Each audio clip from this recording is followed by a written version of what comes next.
Bem, boa noite a todos. Vamos proceder para o último tópico do curso de Patologia Geral, que é a parte de neoplasias. Então, neoplasia vem de novo crescimento, ele já foi chamado durante muito tempo de tumor, e é o nome mais comum. Tumor vem de inchaço, lembrar da 5 pilares: a inflamação, dor, rubor, calor, tumor e perda da função. Câncer também vem do termo caranguejo, porque ele é uma massa que irradia, faz várias raízes, e acharam que isso tinha uma cara de caranguejos. E o termo oncologia, oncos vem de tumor, então oncologia é o estudo dos tumores. Então, já começando com a matéria, ensinando coisa importante. A neoplasia benigna, ela nunca se espalha, logo ela nunca faz metástase. Metástase é o tumor se espalhando, a neoplasia se espalhando. Elas são curáveis e raramente são responsáveis pela morte animal, dependendo de onde ocorre, principalmente. E as neoplasias malignas são sempre invasivas, se espalham, logo fazem metástase, e elas são responsáveis pela morte do animal. Então vamos lembrar um pouco das modificações celulares. Então nós temos a hipertrofia, que aumenta o volume celular, e a hiperplasia, que aumenta o número de células. Isso aqui são lesões regenerativas, são lesões que elas são reversíveis. Metaplasia, transformação de tecido em outro, reversível, tá bom? Displasia já não é. Displasia é um padrão de crescimento anormal. E por fim você tem a neoplasia, que ela é um padrão não reversível, tá bom? Então, aqui mostrando o tecido normal. A hipertrofia ela não evolui para neoplasia, a hiperplasia não evolui para neoplasia. Uma metaplasia ou displasia, ela pode evoluir para neoplasia. Não necessariamente ela vai evoluir, mas ela pode evoluir para neoplasia. E a neoplasia ela é um crescimento de um tipo de celular. Ela pode ser de origem mesenquimal ou epitelial. Caso ela seja de origem mesenquimal, significa que o tecido de origem é derivado do mesodermo embrionário. Então, o mesodermo inclui gordura, fibroblasto, osso, cartilagem, músculo, estriado esquelético liso, estriado cardíaco. Tudo isso é neoplasia mesenquimal.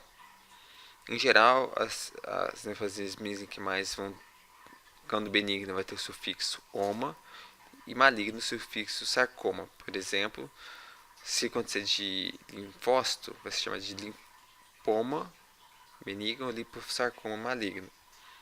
Fibroblastos, fibromo, fibrosarcoma.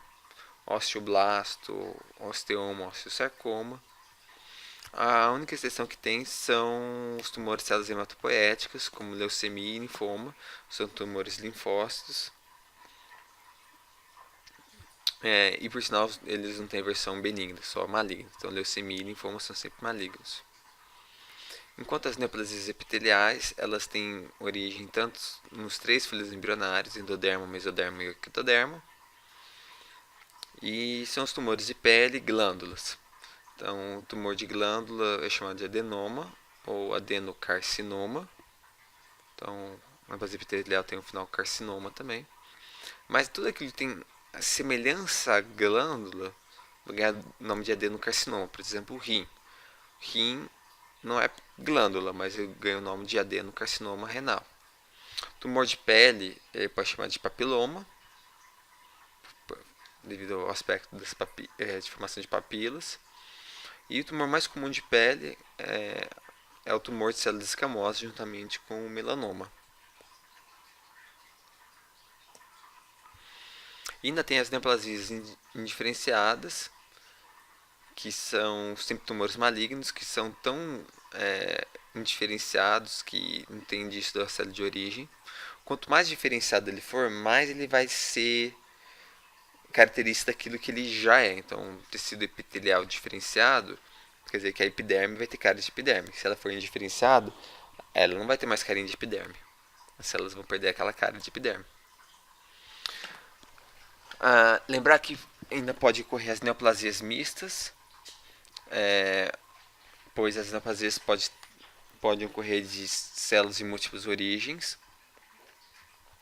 As neoplasias também podem ocorrer de células pluripotentes ou totipotentes, por exemplo, teratomos e teratocarcinomas. E ainda posso ter, por exemplo, nos casos de tumor misto de glândula mamária em câncer, são tumores comuns, que eu tenho tanto elementos epiteliais, então tumores epiteliais e mioepiteliais, como tumores mesenquimais, tecido conjuntivo fibroso, gordura, cartilagem e osso. Ainda tenho amartomas, que são lesões parecidas com tumores, que é mais uma diferenciação aberrante que uma neoplasia. Os hematomas são todos benignos. E os exemplos que eu posso dar para vocês são os hematomas nos vasos sanguíneos, coristomas e dermoide. Então aqui eu tenho um baço e um hematoma gigante. Aqui eu tenho uma dermoide. Aqui, um conjuntivo e um coristoma em região ocular.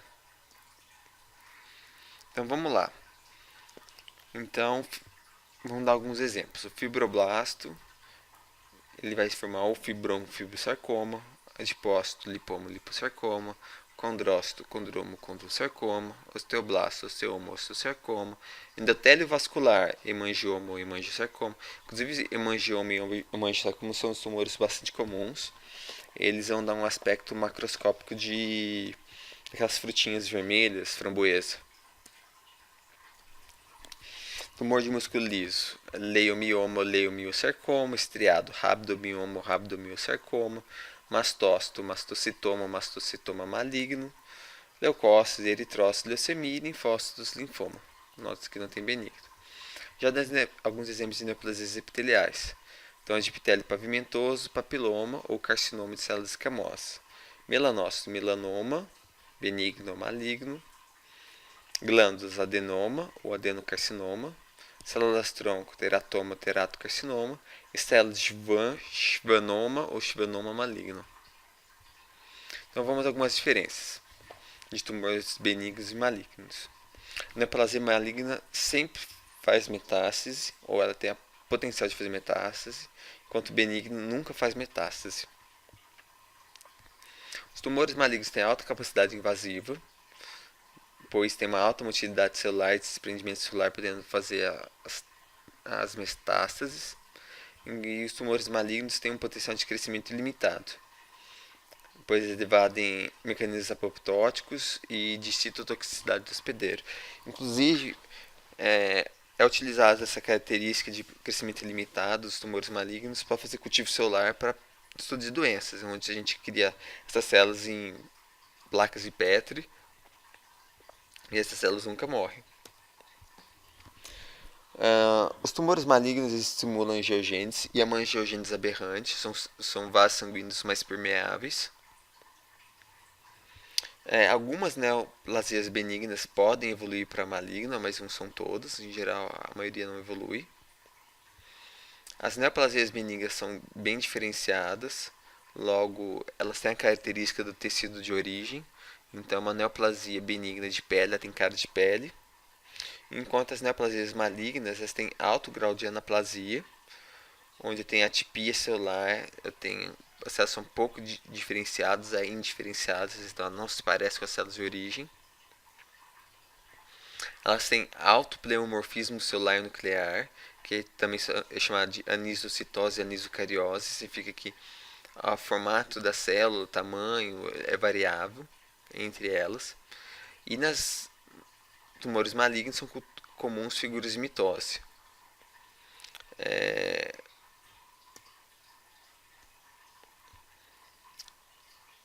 Tanto no tumor maligno quanto no benigno, você vai ter ou perda da função ou uma perda da regulação da produção de substâncias. Então, por exemplo, um adenoma tiroidiano pode levar à produção maior de T3 e T4, principalmente T4, produzindo um hipertireoidismo primário. Um adenoma de adrenal vai levar ao síndrome de Cushing, etc, etc. Como eu falei para vocês, o tumor benigno, por mais que seja tenha esse nome benigno, né? A neoplasia ela pode comprimir tecidos adjacentes, então uma neoplasia benigna no cérebro vai comprimir seu cérebro, então o animal vai acabar falecendo por conta dessa compressão. Ele pode comprimir vasos sanguíneos, levando a necrose isquêmica. E os tumores malignos são sempre bastante invasivos, então eles vão invadir tecidos adjacentes. Então aqui eu pus um resuminho para vocês.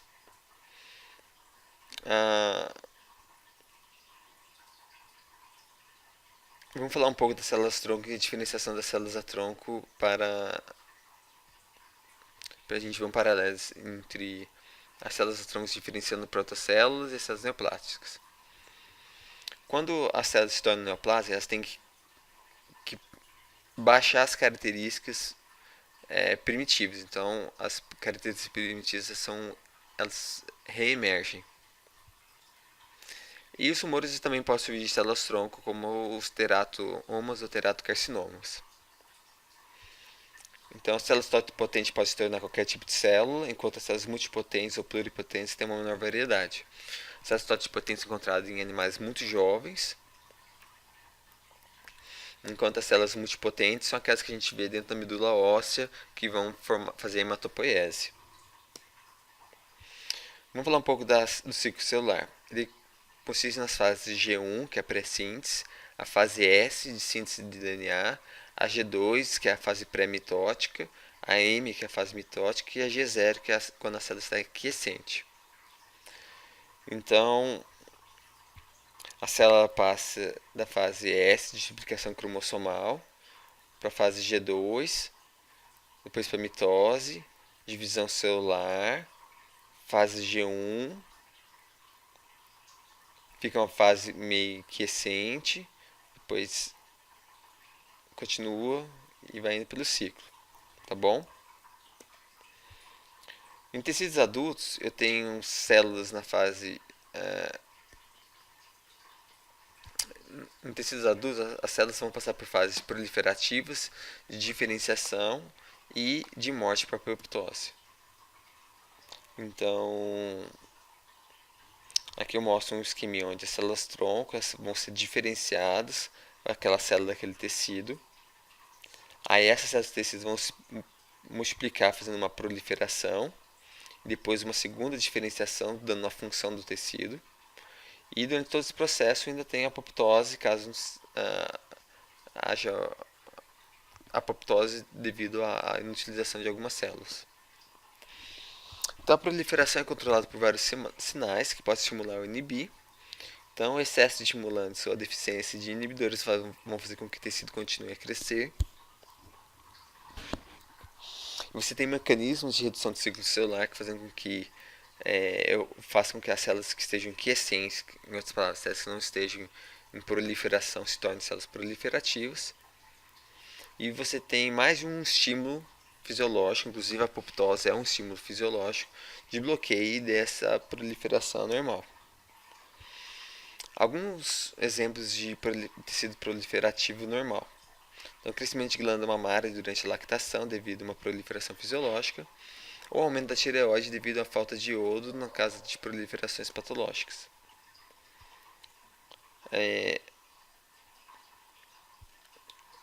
A diferenciação é fazer com que essas células que estão na fase multipotente, totipotente, se transformem na forma a forma do tecido mesmo. Miócitos e neurônios já estão em fase final de diferenciação. Então já são tecidos tão diferenciados que eles não se replicam. O rim e fígado, eles são células diferenciadas, mas estão em quiescência. Então eles podem se replicar quando necessário. E os outros tecidos, como medula óssea, epitélio intestinal, tegumentar, é um tecido proliferativo. Pois, apesar de as células estarem em fase final de diferenciação, elas são constantemente respostas. Então, a apoptose é a morte celular programada, ela pode ser fisiológica ou patológica, como a gente já viu no começo do curso. Alguns fatores que induzem a apoptose são os ligantes de fase, fator de necrose tumoral alfa, a hipóxia e falta de nutrientes, dano ao DNA devido a uma desregulação do gene TP53 e atividades citotóxicas derivadas de linfócitos T e linfócitos naturais, matadores naturais, natural killers.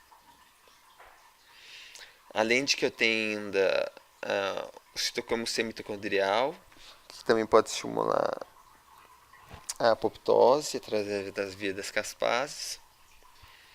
E lembrar que quando ocorre a apoptose é formado corpos apoptóticos e não há estimulação de um processo inflamatório. Então aqui eu vejo, aqui é uma célula apoptose e esse aqui são corpos apoptóticos. Aqui tem uma célula em apoptose e corpos apoptóticos.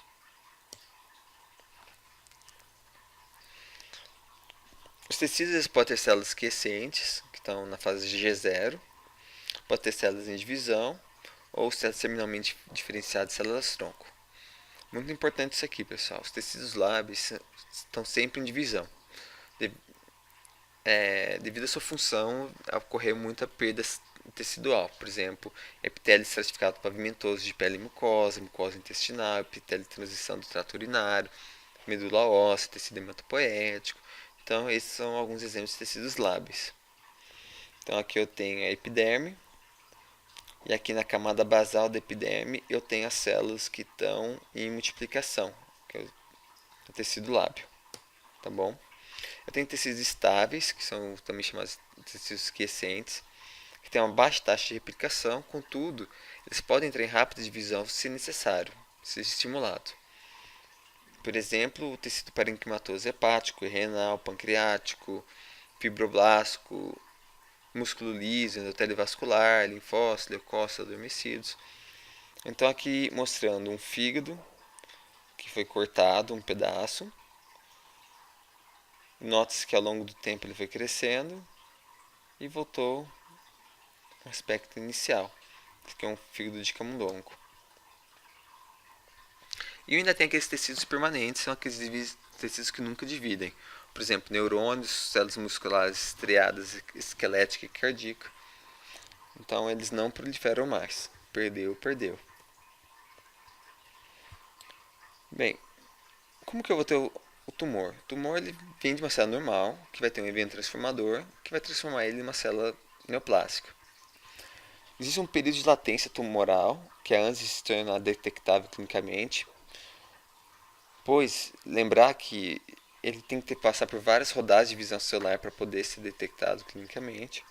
E tem uma estimativa que para você ter 1 centímetro cúbico de célula, você precisa de pelo menos 30 rodadas de visão celular, que pode inclusive demorar anos até atingir esse tamanho. Contudo, se eu já tenho um tecido de 1 centímetro, que vai ser mais ou menos uma grama, vai ser um pouco menor, vai ser um pouco uma grama é menor que isso. Eu preciso apenas de 10 ciclos para fazer com que essa 1 grama de tecido neoplásico seja um tumor de 1 kg. Então notam que da fase de latência até a fase clínica ela tem um tempo peculiar para cada uma. Em geral, os tumores benignos eles crescem mais lentamente que os malignos. E quanto maior o suprimento sanguíneo, hormônios, eficácia do sistema imune do hospedeiro e as mutações dessas células vão interferir se o tumor crescer mais rápido ou não.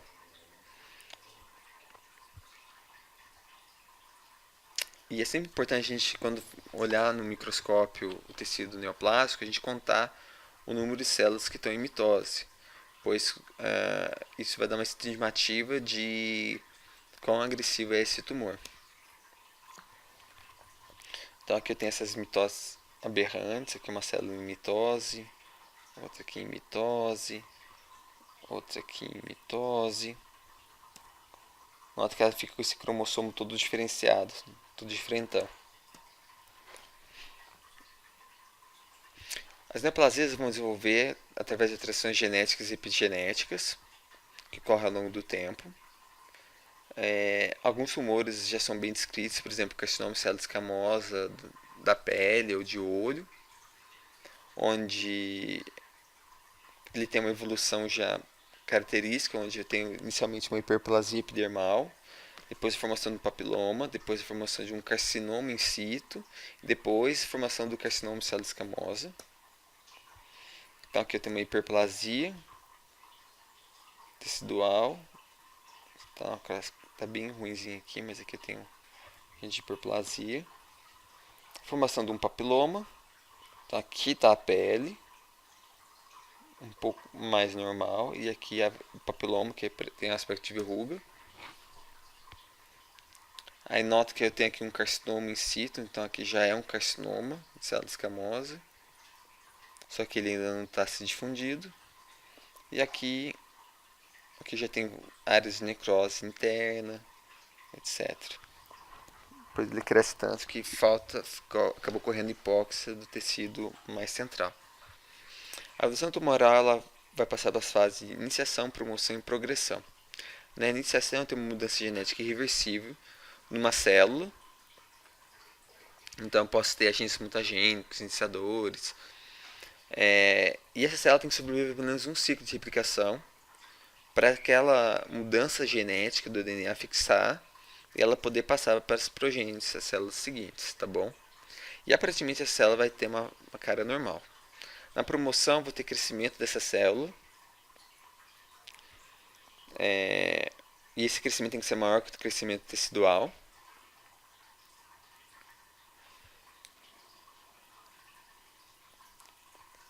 Eu tenho alguns componentes que vão promover esse crescimento tecidual, por exemplo, o óleo de Crouton. E os promotores eles não são agentes mutagênicos, eles apenas aumentam a expressão genética das células iniciadas, então elas vão proliferar mais. Existem alguns tumores que são reversíveis, igual os papilomas, eles podem evoluir para um carcinoma de célula escamosa, mas também tirando o estímulo, matando o vírus, eles ou criando um processo imunológico contra o vírus causador do papiloma, ele regride. E a progressão é a fase final do desenvolvimento de um tumor. Ele pode ser a conversão de um tumor benigno a um tumor maligno.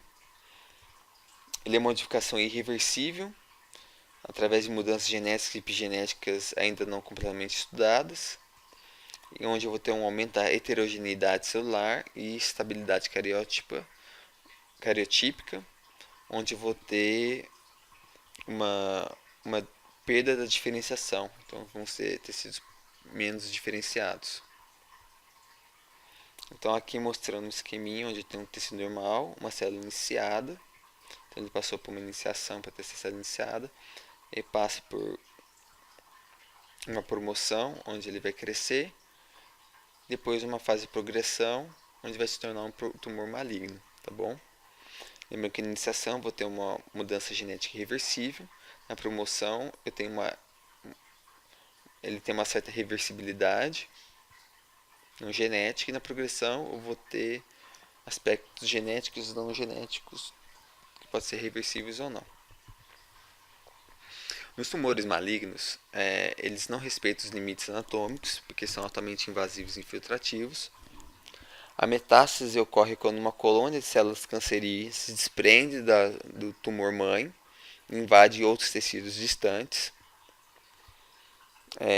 Geralmente os tumores malignos cerebrais não fazem metástases.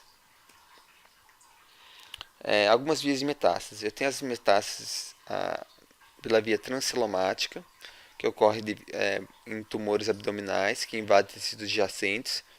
Por exemplo, adenocarcinoma ovariano, que é comum em mulheres, ele pode invadir tecido hepático. Então aqui eu tenho um adenocarcinoma ovariano.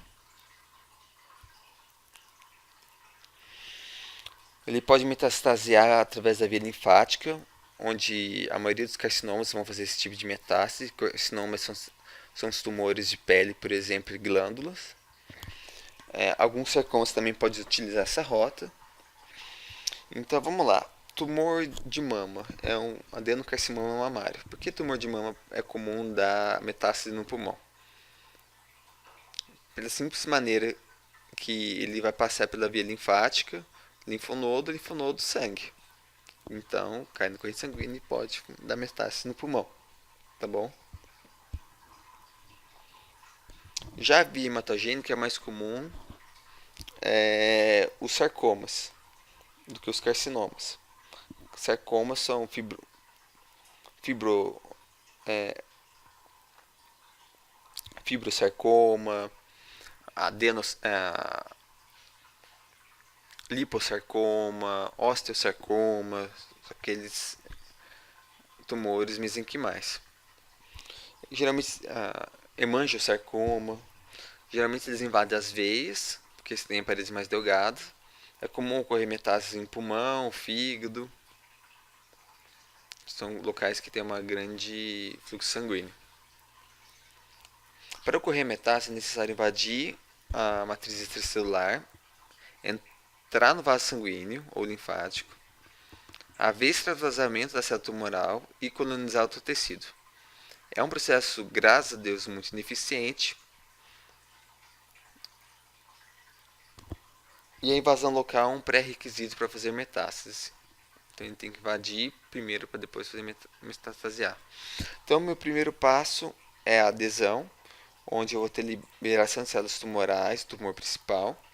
Depois ele vai penetrar a membrana basal. Depois ele vai entrar na célula, vai entrar no matriz extracelular. Quando ele entra na matriz, para poder penetrar a membrana basal, ele vai ter quebra de desmossomos e adesões intercelulares. E tumores epiteliais têm características de quebra da caderina ou da função da catenina. Para poder penetrar a matriz celular, ele tem que ter integrinos e receptores específicos para ligar com componentes da matriz extracelular, como fibronectina, laminina, colágeno, vitronectina. E as células tumorais modulam quais receptores querem expressar de acordo com o microambiente. Então, elas se adaptam ao tipo de ambiente que ela está para expressar certos receptores. Então, essas neoplásias têm que degradar a membrana basal, quebrar as ligações desmossômicas, quebrar componentes da matriz celular, através de atividade de proteases e antiproteases. Então, ela expressa, por exemplo, metaloproteinases como colagenase 4 e uroquinase para poder quebrar a matriz celular, para poder se deslocar dentro da matriz celular. Ela vai migrar através de uma coordenação do citoesqueleto celular. E ela vai ser estimulada a fazer isso através de alguns fatores, como o fator de crescimento de patócito, fragmentos de colágeno da matriz celular. Depois disso, ela vai invadir o vaso sanguíneo, ou vaso linfático, formando o que a gente chama de embolismo tumoral. Sendo que em vasos sanguíneos ela é atacada por linfócitos, hospeteiro e plaquetas, que vão disfarçar esse tumor, a célula tumoral, fazendo com que aumente ainda mais a eficácia de metástase. E o local de saída é determinado pela anatomia do vaso e pela interação do tumor pelas células endoteliais. Então, onde ele poderia formar um embolismo, uma rolha no vaso, ele pode simplesmente formar aquela rolha e invadir o tecido depois. Alguns tumores têm preferência local de metástase, por exemplo, carcinoma de próstata tem preferência de metástase em osso.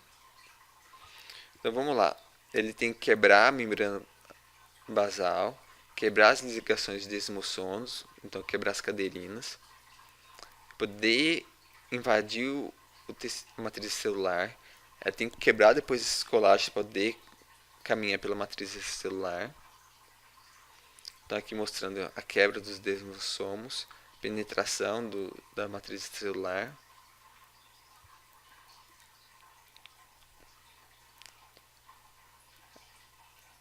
Quebrou, migrou, penetrou um vaso sanguíneo nesse caso aqui provavelmente um tumor mesenquimal. Fez um êmbolo, desse êmbolo ele começou a colonizar o tecido, o tecido adjacente. Essa fase também essa é chamada de extravasamento. E ele vai acabar estimulando uma angiogênese local para poder fazer com que haja um melhor crescimento. O tumor consiste de células neoplásicas e estrutura suporte de células não neoplásicas chamadas de estroma. O estroma consiste de vasos sanguíneos, fibroblastos, células inflamatórias e células imunológicas. Sendo que os tumores mesenquimais eles podem produzir o próprio estroma, por exemplo, o osteosarcoma produz osso, ou o,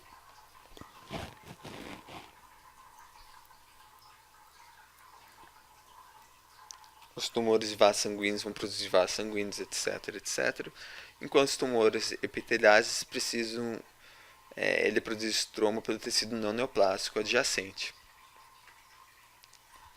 Quando você tem tumores epiteliais encapsulados, tem um melhor prognóstico, quer dizer que eles não são tão invasivos ou não são invasivos. Então aqui eu tenho um tumor de pele, então aqui eu tenho a cápsula fibrosa e aqui é um tumor de pele bem diferenciado. Então o estroma ele vai fazer com que dê componentes que vão estimular fatores de crescimento, proteases, eles têm fatores antígenos tumorais, mediadores inflamatórios.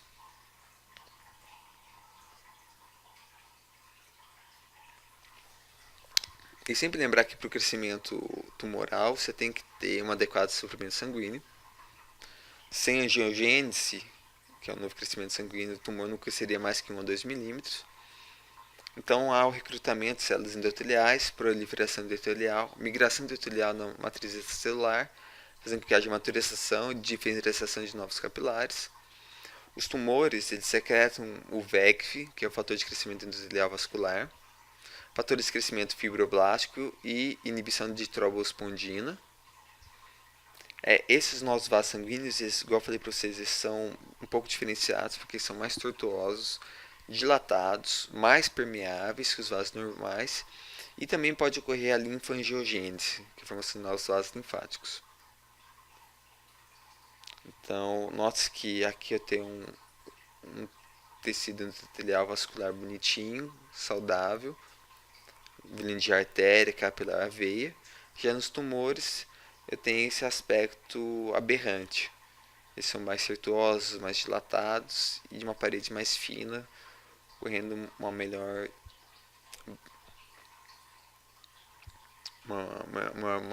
permeabilidade. Muitos tumores têm resultados inflamatórios dentro dele e a inflamação não protege contra o tumor. E alguns efeitos neoplásicos. Ele pode causar embolia, causando infarto de órgãos.